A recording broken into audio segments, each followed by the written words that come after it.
the Dormaahene ne ya ne ya me ya say National Peace Council and to me friend in Kabibi chira ne say ade a wo ye one year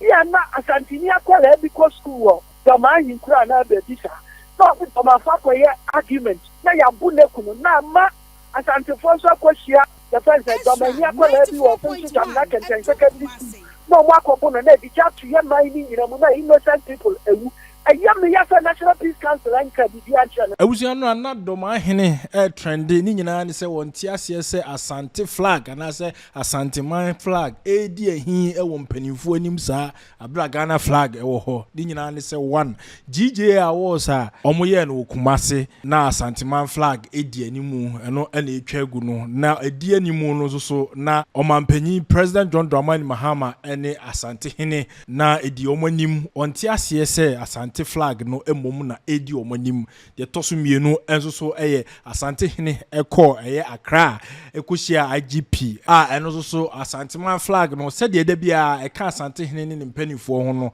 eno so Dormaahene se onti ase sanso na kwaside Sunday ya so IGP ene Royal Ladies of Menshia omo display kama ema e promote omo so Dormaahene kire se onti ase se eno so time Asantehene ebetna se anase omo ebodwa no Asante flag no ene Ghana flag no onti ase se Asante flag no edi ahisa eno enti President John Dramani Mahama ene IGP omo hwe ho asemka na no ana lawyer Anokye Frimpong echese ene ode Dormaahene be ko school kakra no wa kire ne se tango waba epona no anase waba coastal areas no aba be hu competition bi e koso ho a ko bo hu se traditional flag hu hia pa ne ntie Dormaahene ne nsemo kan abane de anim se tumi na ya tun te se John Dramani Mahama onne Ghana nyina ya de yetumi ya amano yewra na aswe no bi te se police bi te se military ni nyina ahisha na se ya mo yewra na no bi ko so nkran Ghana for you bi ya mbiase ewie ye ni se o we de bia abetwa yewra na no da president BSc Kumase IGP okaho IGP wo ho oye dem akusa na bi na mu Ghana wa IGP ye ogina ma Ghana nyira yewra de hu kura ne se dan say GJ Ghana Journalists Association but yeah ba wo speak Kumase but they no kura na ha on the team make us team make no na man panyin ya to abade ma no no ba na bi no so ba ka ho na ba ki ka ba flag enya Ghana flag yewra IGP na o ye saade ne bi ama regions ni nyina o ma me do ma me do na say as a matter of priority onko slave medicine ahemfo akaje no o ya saade ne bi ma be Bono ha anya ba ko man na vice o madoma o wa ya bi ma bridges bi na anya bi ama bridges ni na na o le ba ko pe na ba ya me ajo ba dura to so bi mu me sorry Ghana sa sa de no ya be ka se dia so me man en koso mi mu bi da ba wo afi we mu ni be 6 years me think sa Ghana sa de bi akoso Into with regards to Sunday, the see akwaside ama Dormaahene ni koko apai no lawyer Anokye Frimpong on also reply or dema Dormaahene. Dormaahene raised concern about raising of Asante flag. With the Asante any Ghana, you will be in say Asante man ye flag wo hoda dada. Man ne fare by any Ghana flag one penny the NS yet me pager at what time? Wo bi sam say Asante man frank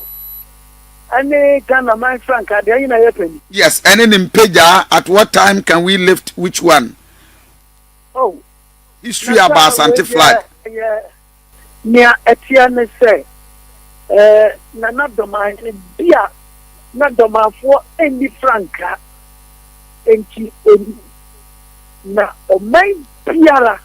e woni franka ansana akwasi broni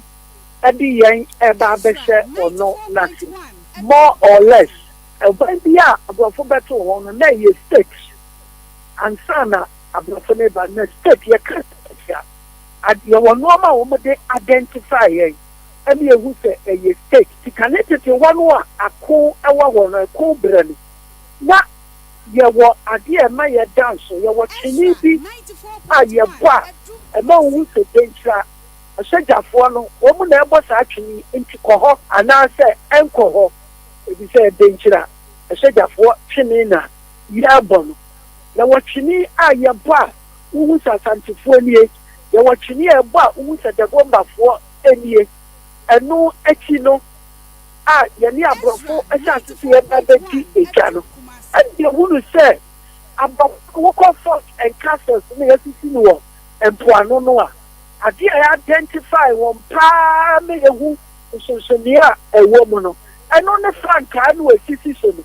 ɛna ɛma a yɛ nananom nso sua bi yɛ nananom nso asua bi saa nti sɛ dɛkyefoɔ wokɔkɔduru hɔ a ɛyɛ mfansɛ lina castle a dɛkyefoɔ deɛ a frankaa sei na ɛsi so nti sɛnea wɔn ne potogyifoɔ koe a wɔn te lina castle sii wɔn nsam no wobɛduru hɔ no na flag no asesa si potogyi ama bɛyɛ dɛkyefoɔ castle nti baabi a wobɛduru biara adeɛ ɛda eti adanseɛ ɛna yɛhu nipa ko a ɛwɔ hɔ no ɛno na ne frankaa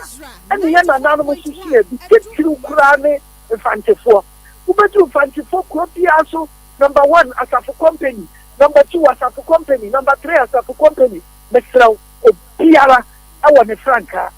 nti sɛ yɛne wɔ bi te ɔman wei sɛ yi na n'adwene yɛ ne sɛ so obi wɔ frankaa te sɛ asanteman a yɛ musuo anaasɛ kɛse yɛ nyina nya frankaa baako pa ɛnyɛ nɔkorɛ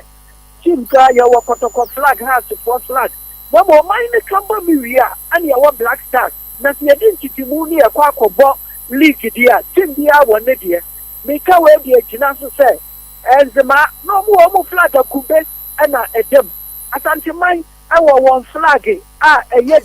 green no egyina hɔ ɛma yɛfrɛ ne sɛ adeɛ a ɛnsada ebia ɛwo kyɛ sɛ wokum apem ɛbɛba ɛno ne green no ɛna ɛyi no tuntum na ɛwɔ mu no ɛno ne gyina hɔ ma kɔtɔkɔ no a ne the same meaning ɛne yɛfrɛ ne sɛ wokum apem ɛbɛba yɛyɛ bibifoɔ yɛase ɛnhyɛ da wokum apem bɛba asɛ yɛnyɛ kɔkɔɔ yɛyɛ tuntum ɛna yɛfrɛ ne sɛ kɔtɔkɔ no ɛyɛ asanteman symbol no ɔno nso yɛ aboa tuntum ɛno no tuntum na ɛwɔ kɔtɔkɔ symbol no ɛfɛ gold no symbolize the golden nature of the land after all aborɔfo Britons wɔkora refer to Asante as the kingdom of gold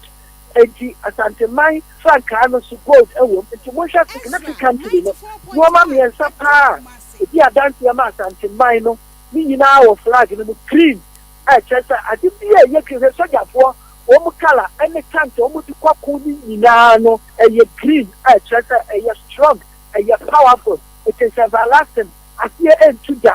wokɔ baabi bi dua bi a wobɛduru hɔ na ɛyɛ green no na kyerɛ sɛ ɛyɛ dua a ɛyɛ strong papaapa na haha ne yɛ green nko adeɛ kyerɛ sɛ ɛyɛ dua mono ɛnti na obi a wɔnim deɛ fɛ no wasate la deɛ fɛ no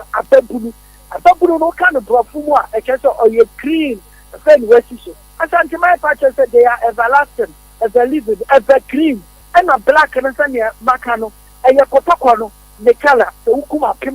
apem ɛbɛba ɛfɛ yellow ana sorry gold colour no egyina hɔ sɛ ɛyɛ kingdom of gold golden stool ɛna ɛkyerɛ sɛ asanteman enie eti me pa kyɛw me wunie nkyerɛ sɛ asanteman de saa adeɛ wei ebi esie na bi a nana Dormaahene no entu ne nan ɛma mpoano da so ɔba mpoano anka ɔbɛhu sɛ nyɛ asantefoɔ nko a na esua firi aborɔfo no hɔ sɛ ɛsɛ yɛn nso yɛnsi flag ne boa asanteman ma wɔn mo kɔko a anytime bi a wɔn bɛ raise ne baabi a no ne yɛhu sɛ yɛ dɔm enie efi sɛ kɔn bi baae a asantefoɔ ɛkɔko a awerɛhosam a ɛbaeɛ ɛne sɛ one patch ɛne ɛyi kɔkɔ fufuo ɛne another patch ɛtwa bi sɛ bɛn samina na flag enya mmaa wɔn mo mmienu a wɔn mo adi nkunim a ɛsɛ wɔn ka bɔ wɔn di nkunim no baako ka sɛ wɔyɛ enemy baako so ka sɛ wɔyɛ enemy wɔn mo ko de bɔ so abere wɔn realize sɛ wɔn mo ayɛ mistake nipakyɛw na ɛdɔm bɛyɛ apem Asante my dom aka egu next time wo from me am boss awo ni di e be achrewe impromptu ana wo from me Asante my ID no na me kasa anka me kasa na the friend say sometimes we need no kwa na flow so na wan ka na wa ha atiefo nyina na ka wo from me no anka me reference ma me boss awo ni di Asante me ya kunyima wi a wo mu ba bi a wo mu bo e friend me say cheni ya chacho wo di kunyima. And another side is so everybody here set on more people. This side is woman never carry him. Woman says woman better he see a thing could was and first. Now so much way. If you and me for bay up after Omuko woman in answer Asante and from that time woman said that yeah introduce flag no but be a boko biara who said would you know raise flag no na ya Asante man flag necessary nipa na say ukoka no enti me ka we abc so say o mamu na ba bia sense abrofo ba bi yeso no e ma state bia enya ne flag de na me ya popular pa any south anti say na Dormaahene o yo hini kase wo Ghana next this year is Asantefo no edi the friend say we need ba aboache festival na ya o mrebi obo wo say number 1 Asafo company omo flag number 2 Asafo company e wo one flag uko axima kunjum na omo edi no kunjum group bia wo one colors one flag it is omo stand omo ba wo bi say my munie bia enim ntia na Asante flag no one kase because say Ghana wo ho nti omo fa that it shows their pride. You say stage 2 na international. Stage you know, our president what international Denise Yakonyaswa. We den international. One kata president dia no wo nti. Wa hini bi tisa Asante man hini. Onfa ni DNC and now no Dormaahene nso president dia no wo nti ono so nfa ni DNC. Ya wo bia no significance. I will man we say that